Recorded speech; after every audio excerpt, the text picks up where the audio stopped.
Hello friend, welcome back to the my channel. दोस्तों हम लोग साइंस के प्रीवियस ईयर्स के क्वेश्चन को डिस्कस कर रहे थे। ये दोस्तों आज हमारा 5वां क्लास होगा। बाकी दोस्तों अगर ये वीडियो आपको अच्छा लग रहा हो और वीडियो का कंटेंट आपको पसंद आ रहा हो तो वीडियो पर एक लाइक और एक कमेंट जरूर करें।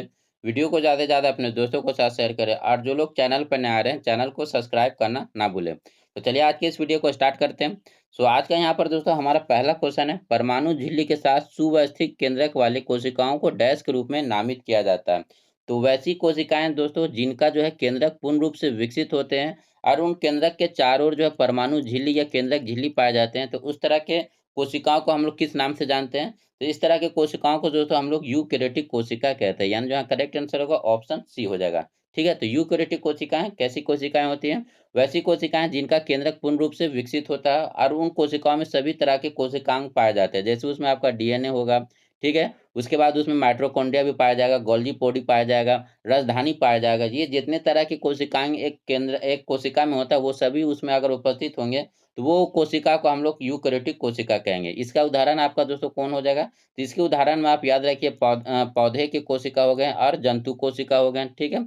वहीं अगर बात किया जाए दोस्तों प्रोकैरियोटिक कोशिकाएँ, तो प्रोकैरियोटिक कोशिकाएँ क्या होती है? तो प्रोकैरियोटिक कोशिकाएँ ऐसी कोशिकाएँ होती हैं जिनका केंद्रक पूर्ण रूप से विकसित नहीं होता है, ठीक है? वैसी कोशिकाएँ जिनमें केंद्रक पूर्ण रूप से विकसित नहीं होती है और उनके अन्य तरह के कोशिकांग वो अनुपस्थित होते हैं, तो उस तरह की कोशिकाओं को हम लोग दोस्तों प्रोकैरियोटिक कहते हैं। अब इसका उदाहरण क्या है दोस्तों? तो इसका उदाहरण आपका अमीबा हो जाएगा, ठीक है? अमीबा जो है प्रोकैरियोटिक के अंतर आएगा। तो ये दोस्तों यहाँ पर ये चीज़ आपको क्लियर हो गया होगा। चलते हैं हम लोग अपने नेक्स्ट क्वेश्चन की तरफ। तो नेक्स्ट क्वेश्चन हमारा क्या है? तो नेक्स्ट क्वेश्चन हमारा दोस्तों, कवक किस वस्तु पर उग सकते हैं? तो कवक कवक जो है आप देखते होंगे कि बरसात के दिन में कहीं पर भी उग जाता है। तो कवक आपका दोस्तों ये रोटी पर भी उग सकता है, अचार में भी उग सकता है, चमड़े पर भी उग सकता है और कपड़े में भी उग सकता है। तो ये कवक जो है इन सभी वस्तुओं पर उग सकता है, यानी जो है करेक्ट आंसर हो जाएगा ऑप्शन डी हमारा जो है करेक्ट आंसर हो जाएगा। इन सभी की जगह जो है कवक उग सकता है। नेक्स्ट क्वेश्चन है, मानव शरीर का सामान्य तापमान कितना होता है? तो मानव शरीर का सामान्य तापमान दोस्तों 37 डिग्री सेंटीग्रेड, अगर फ़ारेनहाइट में बात किया जाए तो 98 डिग्री फ़ारेनहाइट में हो जाएगा, ठीक है? मानव शरीर का जो सामान्य तापमान होता है, डिग्री सेंटीग्रेड में अगर देखेंगे तो ये 37 डिग्री सेंटीग्रेड होगा। अगर हम लोग इसको फ़ारेनहाइट में देखेंगे तो 98 फ़ारेनहाइट के करीब होगा। नेक्स्ट क्वेश्चन देखते हैं हम लोग। नेक्स्ट क्वेश्चन क्या है? निम्नलिखित में कौन-सा विटामिन हमारी त्वचा और आँखों को स्वस्थ रखने में सहायता करती है? तो ये कौन-सा विटामिन है जो हमारी त्वचा और आँखों को स्वस्थ रखने में सहायता करता है? तो ये हो जाएगा दोस्तों कौन-सा विटामिन? तो विटामिन ए, यानी जो है करेक्ट आंसर होगा ऑप्शन ए हो जाएगा, ठीक? ऑप्शन सी हो जाएगा, ठीक है? विटामिन ए जो है हमारी त्वचा और आँखों के लिए काफ़ी हेल्पफुल होता है। विटामिन ए की कमी के कारण ही दोस्तों कौन-सा रोग होता है? रतौंधी रोग होता है। विटामिन ए का जो है आपका केमिकल नेम या रासायनिक नाम क्या है? तो रेटिनॉल है। विटामिन ए का जो मुख्य स्रोत क्या है दोस्तों? तो विटामिन ए का जो मुख्य स्रोत है आपका गाजर हो जाएगा, ठीक है? विटामिन ए का मुख्य स्रोत कौन-सा है? तो गाजर हो जाएगा, ठीक है? तो इन सभी छोटे-छोटे पॉइंट को याद रखिए। विटामिन ए जो है हम किसके लिए हेल्पफुल है? तो विटामिन ए हमारे दोस्तों त्वचा और आँखों के स्वस्थ रखने के लिए काफ़ी हेल्पफुल है। विटामिन ए की कमी से कौन-सा रोग होता है? तो रतौंधी रोग होता है। विटामिन ए का केमिकल नेम क्या है? तो रेटिनॉल है, ठीक है? विटामिन ए का मुख्य स्रोत क्या है? तो गाजर है। वहीं अगर विटामिन सी का बात किया जाए दोस्तों, तो विटामिन सी की कमी से कौन-सा रोग होता है दोस्तों? तो विटामिन सी का जो कमी से होता है स्कर्वी रोग होता है, ठीक है? विटामिन सी की कमी से कौन-सा रोग होता है? स्कर्वी रोग होता है।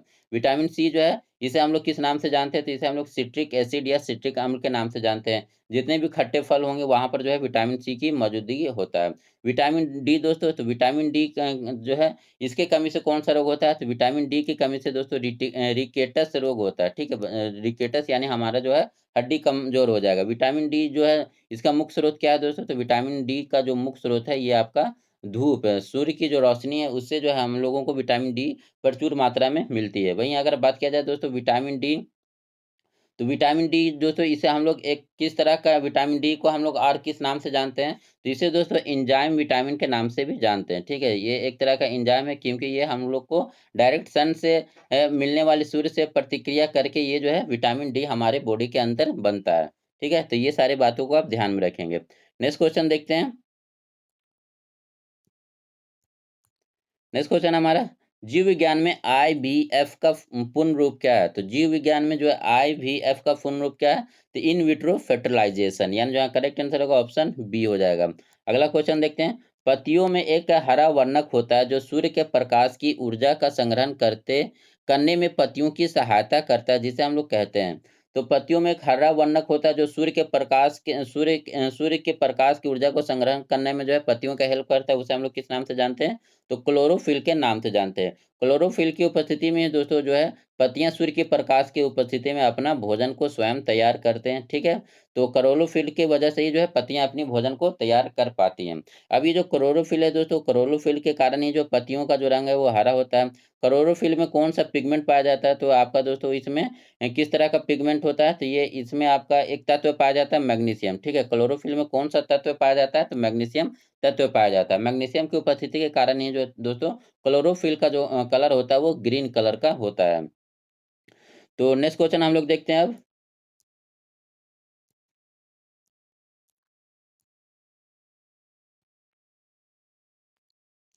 नेक्स्ट क्वेश्चन हमारा, निम्न से कौन सा विटामिन सी का सबसे बड़ा स्रोत है? तो विटामिन सी का सबसे बड़ा स्रोत अभी हम लोग दोस्तों पीछे डिस्कस किए हैं, सबसे बड़ा स्रोत जो है विटामिन सी का, जितने भी खट्टे फल होंगे, नींबू, आंवला, ये सभी जो है विटामिन सी के स्रोत हो जाएंगे। नेक्स्ट क्वेश्चन देखते हैं, कोशिका के किस घटक में कोशिका का आनुवांशिक पदार्थ डीएनए उपस्थित होता है? तो डीएनए दोस्तों कहाँ पर उपस्थित होता है? तो डीएनए दोस्तों ये कोशिका के केंद्रक में उपस्थित होता है। यानी जो है करेक्ट आंसर हो जाएगा ऑप्शन बी हो जाएगा। अगर बोला जाए केंद्रक के अलावा आर डीएनए कहाँ पर उपस्थित होता है? तो केंद्रक के अलावा दोस्तों जो डीएनए है ये आपको माइटोकॉन्ड्रिया में भी देखने को मिलता है, ठीक है। तो केंद्रक के अलावा डीएनए और कहाँ पर मौजूद होता है? तो ये आपका माइटोकॉन्ड्रिया में भी होता है। नेक्स्ट क्वेश्चन देखते हैं, कौन सा पादप ऊतक मृदा से जल और खनिज पोषक को तनु और पत्तियों तक पहुंचाने के लिए उत्तरदायी है? तो यहाँ पर क्या पूछ रहा है दोस्तों, कौन सा ऐसा पादप ऊतक है जो मृदा से जल और खनिज पोषक को तनों से पत्तियों तक पहुंचाने के लिए उत्तरदायी है? तो तनों से पत्तियों तक कौन पहुंचाएगा दोस्तों? तो ये जल का जो है ये जाइलम करेगा, यानी जो करेक्ट आंसर होगा ऑप्शन डी हो जाएगा, ठीक है। जाइलम एक तरह का कौन सा किस तरह का जो है ये ऊतक है दोस्तों? तो जाइलम एक आपका परमानेंट टिश्यू है, ठीक है। पौधे का ये किस तरह का ऊतक है? तो परमानेंट टिश्यू है। जाइलम का कार्य क्या है? तो जल और खनिज जो है लवण है उनको तनों से पत्तियों तक पहुंचाने का इसका कार्य है। फ्लोएम का क्या है दोस्तों कार्य? तो फ्लोएम का जो कार्य है ये जो पत्तियों के द्वारा जो भी भोजन तैयार होता है उसको विभिन्न भागों तक पहुंचाने का काम, भोजन को विभिन्न भागों तक पहुंचाने का काम कौन करता है? तो फ्लोएम करता है। नेक्स्ट क्वेश्चन देखते हैं हम लोग।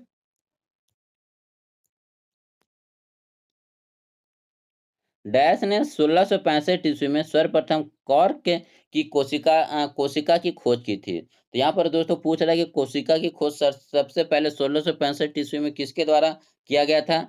तो कोशिका का खोज दोस्तों ये आपका रॉबर्ट हुक के द्वारा किया गया था। यानी जो करेक्ट आंसर होगा ऑप्शन बी हो जाएगा। रॉबर्ट हुक ने ही जो है कोशिका को सर्वप्रथम किस में देखा था? तो कॉर्क में देखा था, ठीक है। तो रॉबर्ट हुक के द्वारा कोशिका को सर्वप्रथम खोजा गया था। वहीं बात के लिया जाए दोस्तों एंटोनियो ल्यूवेनहॉक, इन्होंने किस चीज़ का खोज किया था? तो इन्होंने जो है सूक्ष्म जीव का जो है जनक किसे माना जाता है? सूक्ष्म जीवों का जो जनक है ये एंटोनियो वान ल्यूवेनहॉक को माना जाता है। फादर ऑफ माइक्रोबायोलॉजी बायोलॉजी ये किन्हें कहा जाता है? ल्यूवेनहॉक को कहा जाता है, ठीक है। तो इसे भी याद रखिएगा। नेक्स्ट क्वेश्चन देखते हैं, फर्न किस पादप वर्ग का एक उदाहरण है? तो फर्न किस में आ जाएगा दोस्तों? तो फर्न जो आता है ये दोस्तों आपका टेरिडोफाइडा में आ जाएगा, यानी जो करेक्ट आंसर होगा ऑप्शन सी हो जाएगा। फर्न फर्न किसका उदाहरण है? तो टेरिडोफाइडा का उदाहरण है। नेक्स्ट क्वेश्चन देखते हैं, कौन सा अम्ल अमाशय में प्रवेश करने वाले जीवाणुओं को नष्ट कर देता है? तो कौन सा अम्ल जो हमारे जो है अमाशय में पाया जाता है दोस्तों? तो HCl, यानी जो है करेक्ट आंसर होगा ऑप्शन सी हो जाएगा। हाइड्रोक्लोरिक अम्ल का काम क्या है दोस्तों? तो हमारे हमने जो भी भोजन किया है तो भोजन में जो भी आपका जीवाणु, बैक्टीरिया या वायरस होता है उसे नष्ट करने का भोजन से काम कौन करता है? तो ये हाइड्रोक्लोरिक अम्ल करता है। नेक्स्ट क्वेश्चन देखते हैं, बै, बैले बै, बैग्नोलोसस प्राणी जगत के निम्नलिखित में से किस संघ से संबंधित है? तो बैग्लोनेसस ये दोस्तों किस संघ से संबंधित हैं? तो बैग्लोनेसस जो आपके हो जाएंगे ये आपका हेमिकार्डेटा से संबंधित है। बैग्लोनेसस किससे संबंधित है दोस्तों? तो बैग्लोसेस का जो संबंध है ये हेमिकार्डेटा से संबंधित है। यानी जो करेक्ट आंसर होगा ऑप्शन ए हो जाएगा। नेक्स्ट क्वेश्चन देखते हैं,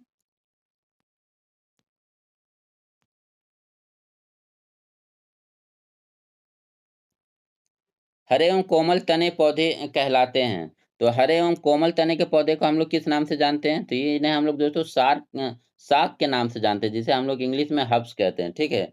वैसे पौधे जो हरे एवं कोमल तने वाले होते हैं, उन्हें हम लोग क्या हर्ब्स कहते हैं, यानी जो यहाँ करेक्ट आंसर होगा ऑप्शन सी हो जाएगा। नेक्स्ट क्वेश्चन देखते हैं। दंत शल्य चिकित्सा में एनेस्थेसिया के रूप में निम्नलिखित में से किस किस गैस का उपयोग किया जाता है? तो इसमें किस गैस का यूज किया जाता है दोस्तों? तो नाइट्रस ऑक्साइड को, यानी जो करेक्ट आंसर होगा ऑप्शन बी हो जाएगा। नेक्स्ट क्वेश्चन देखते हैं। जीवन की वह अवधि जब शरीर में प्रजनन की परिपक्वता के लिए परिवर्तन होते हैं कहलाते हैं। तो जीवन की वह अवधि जहाँ पर शरीर में जो प्रजनन की परिपक्वता के लिए परिवर्तन होता है, उसे हम लोग किशोरा अवस्था के नाम से जानते हैं, यानी जो करेक्ट आंसर होगा ऑप्शन सी हो जाएगा। नेक्स्ट क्वेश्चन की तरफ चलते हैं हम लोग। वे जीव जो पादपों के द्वारा संश्लेषित भोजन ग्रहण करते हैं कहलाते हैं। तो वैसे जीव दोस्तों जो पादपों के द्वारा या पौधे के द्वारा जो भोजन तैयार होता है, उसके बाद उसे यूज करते हैं, उस तरह के हम लोग जीव को क्या कहते हैं? तो विषम पोषी जीव कहते हैं, यानी जो करेक्ट आंसर होगा ऑप्शन ए हो जाएगा। नेक्स्ट क्वेश्चन देखते हैं। निम्नलिखित में कौन निम्नलिखित में से क्या कोशिका के 3 मुख्य भागों में से एक नहीं है? तो कोशिका के 3 मुख्य भागों में से एक कौन-सा नहीं हो जाएगा? तो ये आपका वेलिकुल्स यानी रिक्तिकाएँ। सो करेक्ट आंसर हो जाएगा ऑप्शन सी। बाकी कोशिका के जो मुख्य भाग होते हैं, ये केंद्रक हो जाएँगे, कोशिका झिल्ली हो जाएगा और कोशिका द्रव हो जाएगा। नेक्स्ट क्वेश्चन देखते हैं। कोशिका के कोशिकीय अगक किस घटक का मुख्य कार्य द्रव को संवेदित कर अंतर कोशिका लक्ष्य तक पहुंचाना या कोशिकाओं के बाहर के सवरण को करना है? तो कोशिका के किस अंगक है यहाँ पर, ठीक है? कोशिका के किस अंग का काम जो है मुख्य द्रव को संवेदित कर अंतर कोशिकीय लक्ष्य तक पहुंचाना या कोशिका के बाहर तरवन करना है? तो ये किसका काम है दोस्तों? तो गोल्जी काय बॉडी का, यानी जो करेक्ट आंसर होगा ऑप्शन ए हो जाएगा। गोल्जी काय बॉडी का जो हम लोग क्या कहते हैं? ट्रैफिक ऑफ द कोशिका कहते हैं, ठीक है? ट्रैफिक ऑफ द सेल किसे कहा जाता है? तो गोल्जी गैप बॉडी को कहा जाता है। नेक्स्ट क्वेश्चन देखते हैं। केंद्रक एवं कोशिका झिल्ली के मध्य एक जेली के समान मौजूद पदार्थ को हम लोग क्या कहते हैं? तो केंद्रक और झिल्ली के मध्य एक जेली के समान पदार्थ को हम लोग किस नाम से जानते हैं? तो ये कोशिका द्रव कहलाता है, यानी जो करेक्ट आंसर होगा ऑप्शन सी हो जाएगा। नेक्स्ट क्वेश्चन देखते हैं। मानव शरीर में निम्नलिखित में कौन सा अंग निमोनिया रोग से सबसे अधिक प्रवाहित होता है? तो निमोनिया अंग से सबसे अधिक हमारे शरीर का कौन सा अंग इफेक्टिव होता है? तो सबसे ज्यादा इफेक्ट किस पर पड़ता है दोस्तों? तो ये फेफड़े पर पड़ता है, यानी जो करेक्ट आंसर होगा ऑप्शन ए हो जाएगा, ठीक है? निमोनिया रोग से सबसे अधिक प्रभावित होने वाला जो अंग है वो कौन-सा हो जाएगा? तो फेफड़ा हो जाएगा। नेक्स्ट क्वेश्चन देखते हैं। निम्नलिखित में कौन-सा थैलोफाइटे का एक उदाहरण नहीं है? तो यहाँ पर थैलोफाइट का उदाहरण कौन-सा नहीं है दोस्तों? तो ये आपका मर्चेंटिया हो जाएगा, यानी जो करेक्ट आंसर होगा ऑप्शन ए हो जाएगा। बाकी आपका स्पाइरोगोरा, कारा और कैल्डोफोरा ये किसके उदाहरण है? तो थैलोफाइटा के उदाहरण है। नेक्स्ट क्वेश्चन देखते हैं। कोशिका भित्ति का प्रमुख कार्य क्या है? तो कोशिका भित्ति का प्रमुख कार्य दोस्तों ये कोशिका को जो है एक निश्चित आकार और दृढ़ता प्रदान करता है, यानी जो करेक्ट आंसर होगा ऑप्शन ए हो जाएगा, ठीक है? कोशिका भित्ति का प्रमुख कार्य क्या है? तो ये कोशिका को क्या करता है? एक निश्चित आकार और उसको मजबूती या बाहरी जितने भी आवरण है उससे इसको सुरक्षा प्रदान करता है पौधे को, ठीक है? कोशिका भित्ति का मुख्य कार्य में से क्या हो जाएगा? ये आपका कोशिका का सबसे बाहरी परत जो होती है कोशिका भित्ति, ये केवल पौधे में ही जो है मौजूद होता है। इसका मुख्य कार्य क्या है दोस्तों? तो इसका मुख्य कार्य क्या है कि पौधे को एक निश्चित आकार देना और उसको दृढ़ता प्रदान करना और जितना भी तरह का मैकेनिकल फ़ोर्स लग रहा है, बाहर से जो भी फ़ोर्स लग रहा है, तो उससे जो है पौधे को बचाना, ठीक है? पौधे को क्षति होने से बचाना, जितने भी बाहरी वातावरण से जितने भी बाहरी वातावरण से लगने वाले चोट हैं, उससे जो है पौधे की रक्षा करना, यही जो है कोशिका भित्ति का मुख्य कार्य होता है। नेक्स्ट क्वेश्चन देखते हैं हम लोग। भ्रूण की वह अवस्था जिसमें सभी शारीरिक भागों की पहचान हो सके कहलाता है। तो भ्रूण की वह अवस्था जिसमें सभी शारीरिक भागों की पहचान होती है उसे दोस्तों हम लोग गर्भ कहते हैं, यानी जो करेक्ट आंसर होगा ऑप्शन सी हो जाएगा। नेक्स्ट क्वेश्चन देखते हैं। किसने जैव विकास की अवधारणा को अपनी पुस्तक the the origin of species में दिया है? तो जैव विकास की अवधारणा को किसके द्वारा प्रस्तुत किया गया दोस्तों? तो चार्ल्स डार्विन के द्वारा, यानी जो करेक्ट आंसर होगा ऑप्शन सी हो जाएगा, ठीक है? चार्ल्स डार्विन के द्वारा ही जो जैव विकास की अवधारणा को दिया गया। ये इनकी पुस्तक का नाम क्या था? The origin of species. Next question देखते हैं। टमाटर में मुख्यतः कौन सा जो है अम्ल पाया जाता है? तो टमाटर में मुख्यतः दोस्तों ये ऑक्जेलिक अम्ल पाया जाता है, यानी जो करेक्ट आंसर होगा ऑप्शन बी हो जाएगा। नेक्स्ट क्वेश्चन देखते हैं।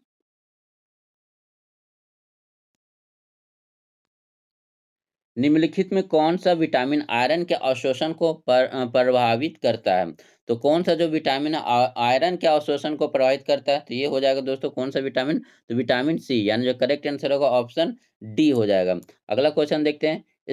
स्टिपेज एंजाइम जो वसा को वसीय अम्ल में और ग्लिसरॉल में बदल देता है, कहाँ से स्रावित होता है? तो स्टिप स्टीएप्सिन ये दोस्तों कहाँ से स्रावित होने वाला एंजाइम है?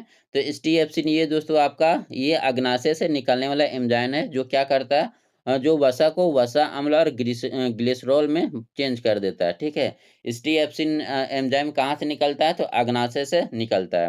नेक्स्ट क्वेश्चन देखते हैं। डैश प्रजाति पौधे और जानवरों की वे प्रजातियां हैं जो विशेष रूप से किसी विशेष क्षेत्र में पाए जाते हैं। तो विशेष रूप से किसी विशेष क्षेत्र में पाए जाने वाले पौधे या जानवरों की प्रजातियों को हम लोग किस नाम से जानते हैं? तो इसे हम लोग दोस्तों स्थानीय के नाम से जानते हैं, यानी जो करेक्ट आंसर होगा ऑप्शन डी हो जाएगा। नेक्स्ट क्वेश्चन देखते हैं।